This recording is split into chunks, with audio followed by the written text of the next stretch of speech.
ചോർച്ചയുള്ള ലാബും മിടുക്കരായ കുട്ടികളും. മലപ്പുറത്തെ മനോഹരമായ ഒരു കുന്നിൻമുകളിൽ വിദ്യാജ്യോതി കോളേജ് എന്നൊരു വിദ്യാലയമുണ്ടായിരുന്നു. അവിടുത്തെ കുട്ടികൾക്ക് പഠിക്കാൻ വലിയ ഇഷ്ടമായിരുന്നു, പ്രത്യേകിച്ച് ശാസ്ത്ര പരീക്ഷണശാലകളിൽ. ദിയ എന്ന മിടുക്കിയായ കുട്ടിക്ക് ശാസ്ത്രം പഠിക്കാൻ വലിയ താൽപ്പര്യമായിരുന്നു. ഓരോ ദിവസവും അവൾ പുതിയ കാര്യങ്ങൾ പഠിക്കാൻ ലാബിലേക്ക് ഓടുമായിരുന്നു. ഒരു ദിവസം വലിയൊരു മഴ പെയ്തു. മഴ തോർന്നപ്പോൾ കുട്ടികൾ ലാബിലേക്ക് പോയി. അവിടെ അവർ ഒരു കാഴ്ച കണ്ടു. മേൽക്കൂരയിൽ നിന്ന് വെള്ളം താഴേക്ക് ഇറ്റുവീഴുന്നു. അയ്യോ, ഇനി നമുക്കെങ്ങനെ പരീക്ഷണങ്ങൾ ചെയ്യും? ദിയയുടെ കൂട്ടുകാരി ചോദിച്ചു. വെള്ളം വീഴുന്നതുകൊണ്ട് ഉപകരണങ്ങൾ നനഞ്ഞിരുന്നു. കുട്ടികളെല്ലാം വിഷമിച്ചിരുന്നു. അവരുടെ പ്രിയപ്പെട്ട അധ്യാപകൻ പ്രകാശ് സർ അവിടേക്ക് വന്നു. കുട്ടികളുടെ വിഷമം കണ്ടപ്പോൾ അദ്ദേഹത്തിനും സങ്കടമായി. നമ്മൾക്കൊരു വഴി കണ്ടെത്തണം, പ്രകാശ് സർ പറഞ്ഞു. പഠനം നിർത്താൻ പാടില്ല. ദിയയ്ക്ക് പെട്ടെന്നൊരാശയം തോന്നി.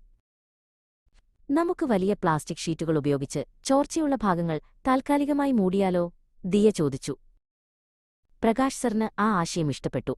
കുട്ടികളെല്ലാം ചേർന്ന് പ്ലാസ്റ്റിക് ഷീറ്റുകളും കയറുകളും ഉപയോഗിച്ച് ചോർച്ചയുള്ള സ്ഥലങ്ങൾ മൂടി. കുറച്ചു ദിവസത്തേക്ക് അവർക്ക് അങ്ങനെ പഠനം തുടരാൻ കഴിഞ്ഞു.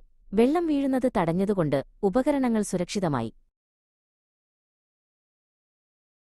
അധികം വൈകാതെ കോളേജ് അധികൃതർ ലാബുകൾ നന്നാക്കി. ദിയയും കൂട്ടുകാരും ഒരുമിച്ച് നിന്ന് പ്രശ്നത്തെ നേരിട്ടതിൽ സന്തോഷിച്ചു. പഠനം ഒരിക്കലും നിർത്തരുത്.